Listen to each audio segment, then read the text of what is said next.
एक जिला एक उपज में जीरा का चयन किया गया राजस्थान सरकार की तरफ से। तो आज के हमारे इस कार्यक्रम का मुख्य उद्देश्य यही है कि हम जीरा के बारे में जो प्री हार्वेस्ट है उसकी बुआई से लेके बाद में भी हार्वेस्टिंग, पोस्ट हार्वेस्टिंग के बारे में, और जो छोटी मोटी चीज़ें हैं जिनसे हम जीरा की खेती को उसको और प्रमोट कर सकें, किसानों को बेहतर लाभ मिल सके, व्यापारियों को उसके यदि कुछ निर्यात के अवसर है, यदि उनको निर्यात के अवसर मिल चुके हैं, इसके बारे में विचार विमर्श करना है। इसके लिए हमारे यहाँ पे आज कुछ मुख्य वक्ताओं को आमंत्रित किया गया है जिनसे मैं आपका परिचय करवाता हूँ। सबसे पहले हमारे यहाँ पे हैं आज श्री चंद्रपाल जी, एशियन स्पाइसेज है हमारे यहाँ पे, जो यहाँ पे लार्ज स्केल पे जीरा का जो है मार्केटिंग और एक्सपोर्ट करते हैं और यहाँ से प्रोक्योर करते हैं। तो आज वो हमें इसके बारे में बताएंगे कि जीरा के बारे में क्या है, मार्केटिंग कैसे बेहतर करनी है, एक्सपोर्ट कैसे बढ़ सकता है, जीरा के बारे में और भी कुछ चीज़ छोटी मोटी चीज़ें बताएंगे।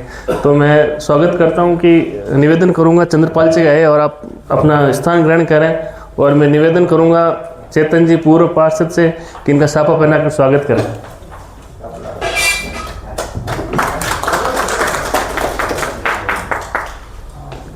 इसी कड़ी में मैं निवेदन करूंगा श्री अभिषेक जी चौधरी से, जो एग्रोनॉमिस्ट है, एग्रोनॉमिस्ट, एग्रीकल्चर प्लस इकोनॉमी, कृषि का और अर्थव्यवस्था का क्या संबंध है, जीरे के सेंटर में रख के इस पर हम विचार करेंगे। इसलिए मैं निवेदन करूंगा अभिषेक जी से कि ये अपने स्थान ग्रहण करें, और श्रीमान चेतन जी पूर्व सचिव व्यापार संघ अध्यक्ष मंडी समिति बिलाड़ से निवेदन करूंगा इनका साथ। इसी कड़ी में हमारे बीच हमारे बिलाड़ा एग्रो प्रोड्यूसर जो एफपीओ अपने कार्य क्षेत्र में सक्रिय है, एफपीओ जिसके द्वारा काफ़ी प्रगतिशील कृषि पद्धतियों को बढ़ावा दिया जा रहा है, उनके चेयरमैन महोदय श्री कोनाराम से निवेदन करूंगा आगे आए और अपना स्थान ग्रहण करें। और मैं निवेदन करूंगा अपने व्यापारी श्री बाबूलाल जी पटेल जी से इनका साफा पहना कर स्वागत करें।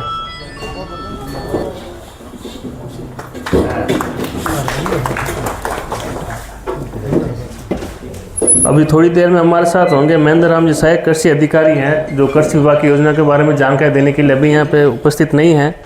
अब मैं चाहता हूँ अपन स्वागत की कड़ी के बाद हम अपना मुख्य कार्य शुरुआत करें, और जिस उद्देश्य से हम यहाँ इकट्ठा हुए हैं उसको आगे बढ़े। प्रोड्यूसर एफपीओ के हमारे सीईओ है श्री सलीम जी, जिनका इस कार्यक्रम आयोजन के मुख्य योगदान रहा है। मैं निवेदन करूँगा वो भी आके अपना स्थान ग्रहण करें, और मैं निवेदन करूँगा मधुराम जी से कि उनका सभा पहना कर स्वागत करें।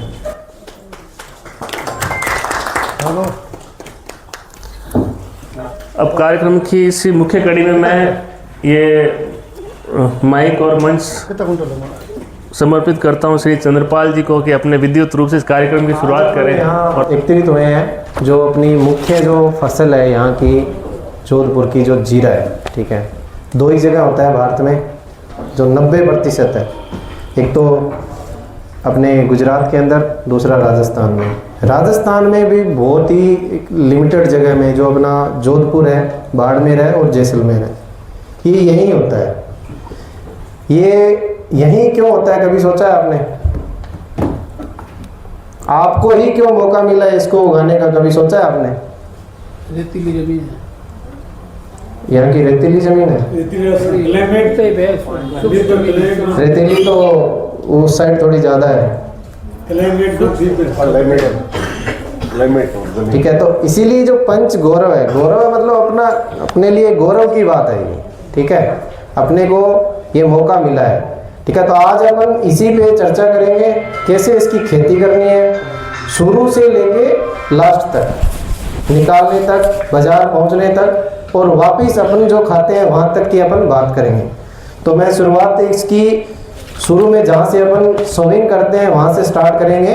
मैं सलीम जी अहमद को बोलूँगा कि वो इसकी जो एक जो जीरे की जो उन्नत खेती होती है, कैसे अपन उन्नत खेती करते हैं, उसकी क्या क्या पद्धतियाँ होती है, और उसके क्लाइमेट का जो अपन जो यहाँ का वातावरण अभी धीरे धीरे चेंज हो रहा है पिछले सालों में, उसका इस पर क्या प्रभाव पड़ रहा है, किस तरीके से अपने को उसके अनुरूप अपने को चेंजेस करने हैं, मतलब कुछ बदलाव करने हैं। पहले अलग तरीके से खेती करते थे, अभी अपने को कुछ बदलाव की जरूरत है। उस हिसाब से आपको पूरी की पूरी जानकारी आपको सलीम जी देंगे। मेरा लेक्चर उसके बाद रहेगा, तो मैं सलीम जी से निवेदन करूंगा अपना कीमती योगदान दें। धन्यवाद चंद्रपाल जी। मंच पर विराजमान हमारे अतिथिगण और इस प्रोग्राम में पधारे किसान भाइयों और बहनों को मेरा राम राम। मुझे आज इस पंच गौरव कार्यक्रम के तहत बोलने का मौका दिया है। मैं सेक्रेटरी महोदय का बहुत बहुत धन्यवाद करता हूँ। उसके बाद में मुझे एक टॉपिक दिया होगा गुड एग्रीकल्चर प्रैक्टिसेस और अनुकूल कृषि पद्धतियों पर। तो इस पर जैसे हम पुराने तरीके से जो खेती करते आ रहे हैं ना जीरे की, तो उसको कृपया करके हमें छोड़ना होगा। अभी जो हाल ही में सरकार ने कुछ दवाइयों का बैन कर रही है, या फिर जो अपन जो एक्सपोर्ट कर रहे हैं कोई भी चीज़, मसाले खास करके जीरा, उसमें भी अलग अलग कंट्रीज़ ने अलग अलग पैरामीटर सेट किए हुए हैं। सबका अलग अलग पैरामीटर होता है। तो इसके लिए सबसे पहले अपना आता है बीज का चयन। बीज का चयन अपन कैसे करें? सबसे इम्पोर्टेंट होती है बीज का चयन। आपको हमेशा प्रमाणित बीज ही खरीदें, ठीक है। कोई भी ऐसा कोई मार्केट से किसी प्रकार का बीज नहीं खरीदें। और एग्जांपल मैं देता हूँ GC4 गुजरात क्यूमिन 4, ये एक प्रमाणित बीज है, इसका आप उपयोग करें। दूसरा आता है उपचार। मुझे लगता है यहाँ बहुत कम किसान जीरे का उपचार करते होंगे। कोई है ऐसा किसान जो जीरे के बीज का उपचार करते हैं बुआई से पहले? है कोई किसान? एक है। और कौन है? सभी किसान है ना? सभी किसान। इतने किसान में से सिर्फ 2 किसान का हाथ खड़े हुए। उपचार बहुत ही इम्पोर्टेंट प्रक्रिया है। उपचार से ये होता है, जैसे आप उपचार में बता देता हूँ, ट्राइकोडर्मा होता है। ट्राइकोडर्मा पाउडर आता है, सस्ता है, 200-300 रुपये किलो, आपको आराम से मार्केट में मिल जाएगा। अच्छी कंपनी का लोगो तो भी मिल जाएगा। तो सिर्फ 1 किलो बीज के लिए आपको 5 से 7 ग्राम ट्राइकोडर्मा पाउडर की ज़रूरत होती है। बुआई से 2 या 3 घंटे पहले आप जो बीज होता है, मैं आपको बता देता हूँ इसकी विधि कैसी है। आप एक या तो प्रेस के ऊपर तिरपाल बिछा लें, या कोई टब प्लास्टिक का कोई भी आपके घर में जैसे आवश्यकता अनुसार वो टब वगैरह ले लें, उसमें जीरा डाल दें आप। फिर आप ट्राइकोडर्मा पाउडर और पानी के छींटे उसके ऊपर दे दें। ज़्यादा गीला नहीं करना है, छींटे दे दें ताकि वो जो ट्राइकोडर्मा पाउडर है ना उस बीज के ऊपर चिपक जाए, ठीक है। उसके बाद आप हल्का सा इसको ना हाथों से मसल दें, ज़्यादा ज़ोर से भी मसलना है तो वो बीज दो हो जाए, ठीक है। हल्का सा मसलना है ताकि वो चिप जाए। उसके बाद ट्राइकोडर्मा जो बीज उपचार हो जाता है उसको आधे घंटे या 1 घंटे के लिए छाया में सुखा दें। आप धूप में कभी नहीं सुखाना, आपको छाया में सुखाना। क्यों? ट्राइकोडर्मा जो होता है ना वो छोटे छोटे ऐसे मतलब कीट, वो जीवाणु होते हैं, वो धूप में सुखाने से मर जाते हैं। तो आपको हमेशा छाया में सुखाना है। उसके बाद इसके मैं आपको फ़ायदे बता देता हूँ। ट्राइकोडर्मा उपचार करने से क्या फ़ायदे हैं? एक तो जो आपका जो पौधा है ना जल्दी अंकुरण होगा, मतलब जल्दी उगेगा, उगने की जो क्षमता होगी ना वो बढ़ जाएगी। दूसरा इसका होगा जो रोग, शुरुआती रोग होते हैं, जैसे अपना उगटा आ जाता है, जो शुरुआती जितने भी रोग होते हैं ना वो काफ़ी हद तक इसमें कंट्रोल हो जाते हैं ट्राइकोडर्मा से। उसके बाद अपना आता है खेत की तैयारी कैसे करें।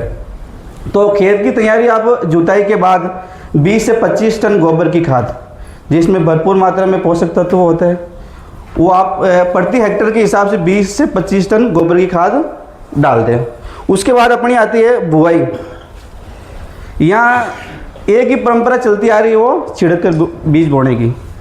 सब यही करते हैं ना, सब यही करते हैं जहाँ तक मुझे, क्या चंद्रपाल जी है ना?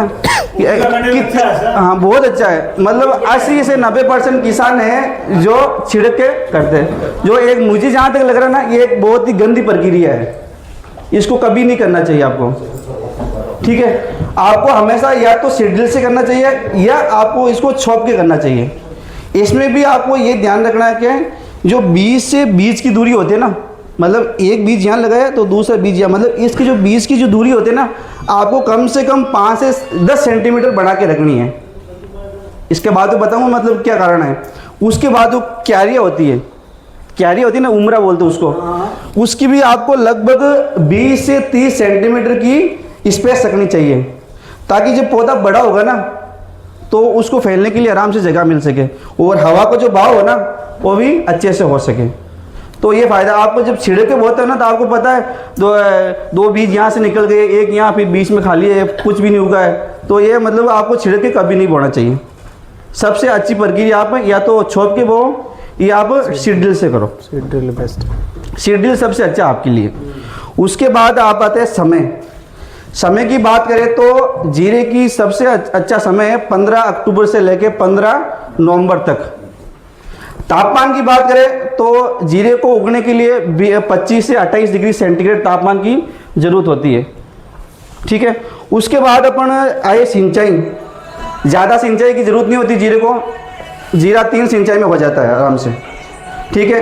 अगर आवश्यकता हो तो आप चौथी सिंचाई करें, ठीक है, वो भी हल्की सिंचाई करें, ज़्यादा सिंचाई की ज़रूरत नहीं है, ठीक है। और सिंचाई के साथ में अगर आपको लग रहा है भी उगटे की रोग आ रहा है हमें, तो आप पिलाई के साथ में आप ट्राइकोडर्मा एक बार और दे सकते हो। पिलाई के साथ में ट्राइकोडर्मा लिक्विड में भी आता है और ट्राइकोडर्मा पाउडर फॉर्म में भी आता है, तो आप किसी का भी जो अच्छा कंपनी का है उसका आप उपयोग करें। उसके बाद है खरपतवार के लिए, मतलब खरपतवार जानते हो ना आप, कचरा। उसके लिए आप कभी भी रासायनिक दवाइयों का उपयोग नहीं करें, बहुत ही खतरनाक दवाई रासायनिक इसका उपयोग नहीं करें। और मार्केट में आप देखोगे तो 4 तरह की दवाई आती है जिनके ऊपर 4 तरह के लेबल लगे होते हैं। सबसे बढ़िया वाला लेबल होता है वो ग्रीन होता है, फिर जाएंगे तो ब्लू वाला होगा, फिर येलो होगा जो पीला, उसके बाद जो सबसे खतरनाक है वो है रेड, लाल कलर का। लाल कलर की दवा कृपया करके आप अपने खेतों में ना डालें। कोई ऐसी दवा होती है जो आपके खेतों में 3 साल तक असर रखती है। अब हालांकि जीरे की फसल तो 4-6 महीने की है, ठीक है, उसके बाद भी वो जो आप रेड कलर की दवा डालोगे ना तो आपके खेत में वो जाएगी नहीं 3 साल तक। फिर आप अगले वाली फसल बोओगे तो भी वो आएगी। फिर आप जीरे का आप मसाला के रूप में अपने घर पे भी करते हो, खुद भी जहर खाते हो, जब बेचते हो तो भी वो जिनको बेचा वो भी जहर खाएंगे, तो आप जहर से मुक्त रहे। और जो दवाई मार्केट में सरकार ने बैन कर रखी है वो उस दवाई का हमें उपयोग करना ही नहीं है। सरकार ने ऐसी बैन नहीं की है, कुछ तो कारण होगा उसका बैन करने का, तो ऐसी दवाई आप उपयोग नहीं करें। उसके बाद आता है कीट और रोग। जीरे में ज़्यादातर आता है मोला, ठीक है, सबसे ज़्यादा होता है मोला। मोले के लिए आप भी रासायनिक दवाई यूज नहीं करें, इसके लिए भी एक नीम ऑयल आता है। नीम ऑयल अलग अलग पीपीएम का होता है, कोई 1000 पीपीएम का होता है, कोई 1500 पीपीएम का होता है, 10,000 पीपीएम का होता है। जितनी आवश्यकता हो उसके हिसाब से आप नीम ऑयल का स्प्रे कर सकते हैं। 1 लीटर नीम ऑयल का 300 लीटर पानी में डालकर आप 2.5 बीघा से 3 बीघा में आप स्प्रे कर सकते हो, ठीक है। इससे काफ़ी हद तक आपका जो मोल है ये कंट्रोल हो जाएगा। उसके बाद में आता है एक उगटा की बहुत ज़्यादा ये है, तो उगटा भी आप ट्राइकोडर्मा और सूडोमोनास मिला के अगर आप पिलाई में दे दो तो इससे भी काफ़ी हद तक ये कंट्रोल हो जाएगा। जब ये कटाई की बात आती है तो जीरे की कटाई ऑलमोस्ट मार्च के लास्ट वीक से लेके अप्रैल के फर्स्ट वीक या सेकेंड वीक तक कंप्लीट फसल की कटाई करती है जीरे की। उसके बाद में आपको सुखाने के लिए हमेशा तिरपाल का उपयोग करना है। कोई भी फर्श पे नहीं सुखाए या कोई कच्चे खेत में नहीं सुखाए, आप हमेशा प्लास्टिक के तारपोलिन शीट पे सुखाए। हमने अभी हमारे एफपीओ के लगभग 100 किसानों को तिरपाल शीट बांटे हैं, 100 किसानों को सब्सिडी के अंदर। तो आप तिरपाल के ऊपर सुखाए। और रही बात जब भंडारण करते हैं, भंडारण हमेशा आपको एक भंडारण कक्ष में करना चाहिए, पीपी बैग में भर के।